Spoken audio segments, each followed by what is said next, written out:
Today, I'm going to draw with you a hungry mouse.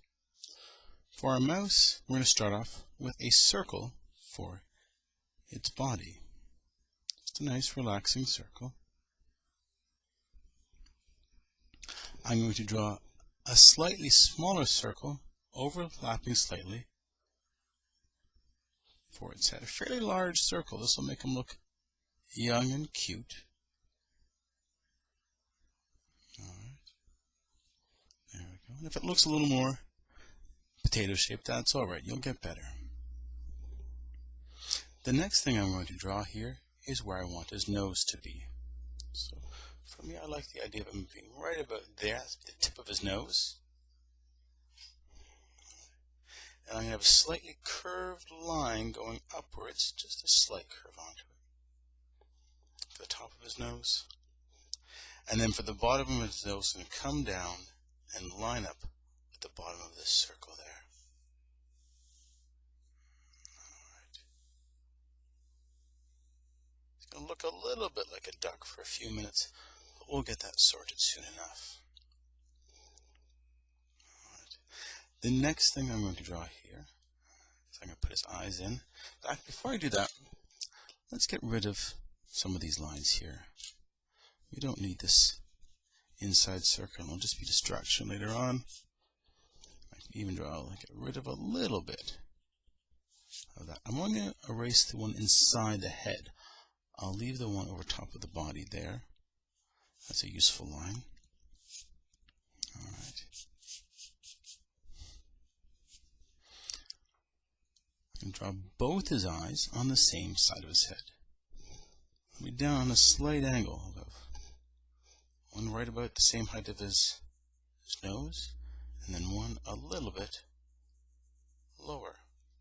This will give a sense that his head is turned slightly to the side. And for a nose, we'll get a nice big round nose, and it doesn't even need to touch. We can leave a slight space there, and that's okay. I like that. I'm going to have mine, as I'm looking at that, just a little further ahead. There we go. More of a continuation. There we go. I think that looks a little bit nicer. Alright. We'll now look at his back hind legs and his feet. Alright, I'm going to start here. And sometimes I'll do this. I'll have a little gliding over top of the body. Let's go for a nice, almost a modified number 2 shape that's going to go there. And then from out here is going to be his foot. And it's going to come up and then drop down like that. His legs going to come up underneath him. A slight curve line for the back of it.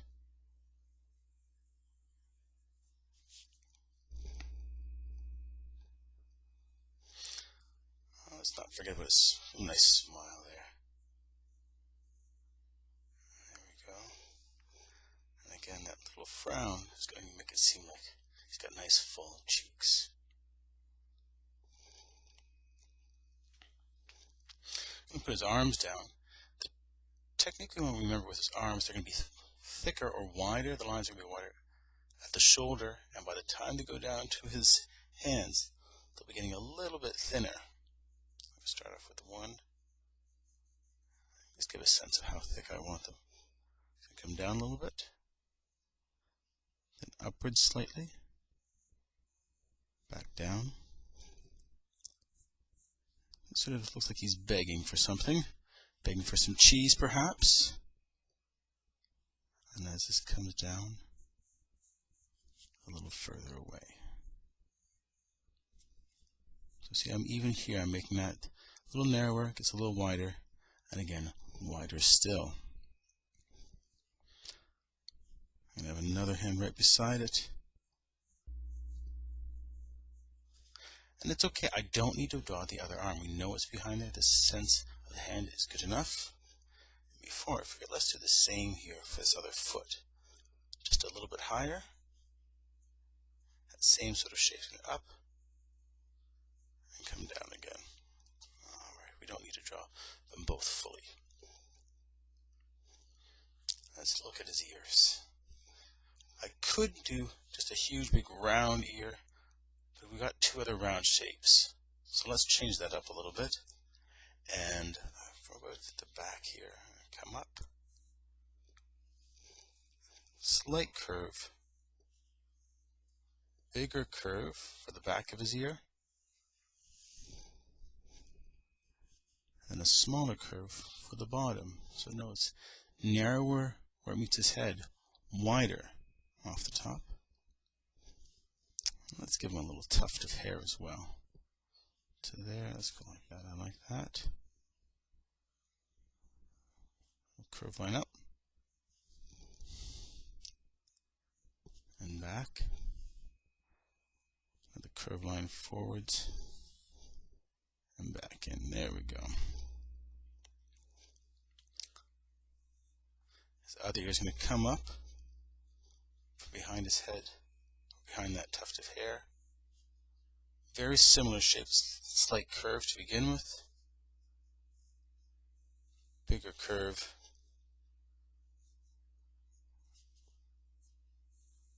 There we go, something like that. Within here, we can have another line. I'm going to have another line that's following along this front one. And then narrows back there. And this will give a sense that his ear is curling around. Can even do the same thing over there. It's a little, not quite realistic, but it's fun to have his two ears maybe they're facing the same direction, listening, checking things out. Not to forget, of course, he has his little teeth.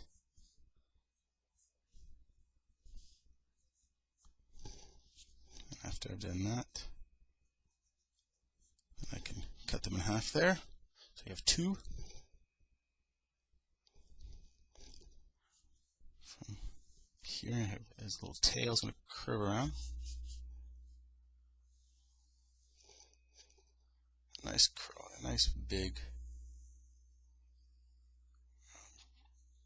curl. If you want to have a second line a little thicker, you can. And just gradually it gets closer until it thins and becomes one. Also put a bit of a cheese for him here, right around the eye. If it's too high up, it'll be farther away. If it's too far down, it'll be like he's not looking at it. So try to keep it around the same height level.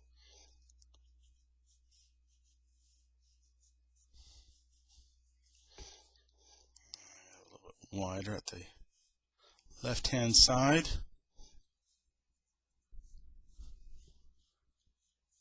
And a slight curve on that far end is going to give a sense that it's from a wedge or a block of cheese there. Let's even make that a little bit longer. There we go. Give him a nice healthy bit of cheese to enjoy. Lightly put in a few circles so you know it's Swiss cheese. Alright. Oh, and a few little whiskers. 1, 2, 3,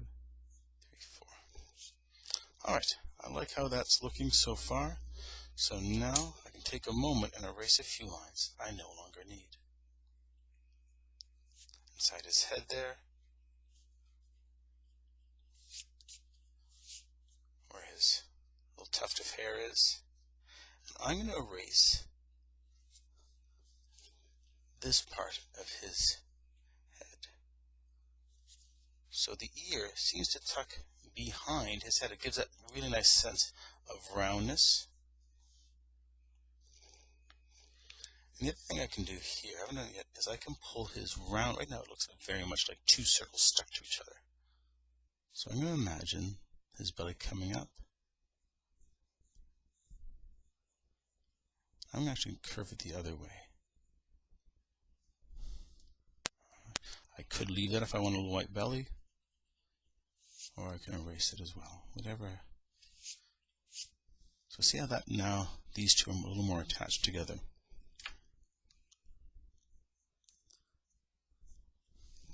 A few little lines for his toes. This distance is obviously very big, medium, and this is the smaller distance. Make sure they're slightly different. And once I'm done that, then I can take something nice and dark and let's outline our mouse here.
One thing I do for this pencil, my pencil I use for outlining, is I try to make sure not to sharpen it quite as much.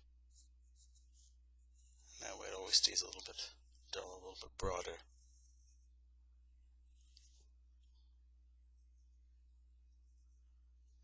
For our nose, I can draw a smaller circle on the inside and color everywhere but that for a little bit of a shine on his nose.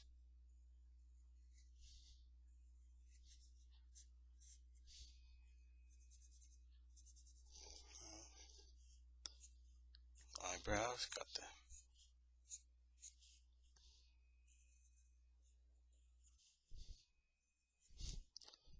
separate that up.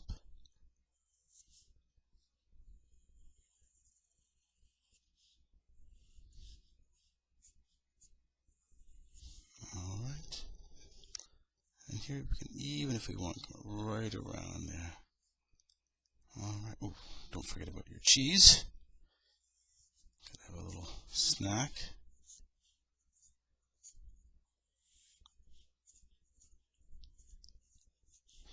Alright, so that's about done here. Shade a little bit at the bottom there. Give some sort of sense of where he is. Alright. So now it's just a matter of coloring him in. Don't forget to sign your work. Alright. Good luck and keep practicing.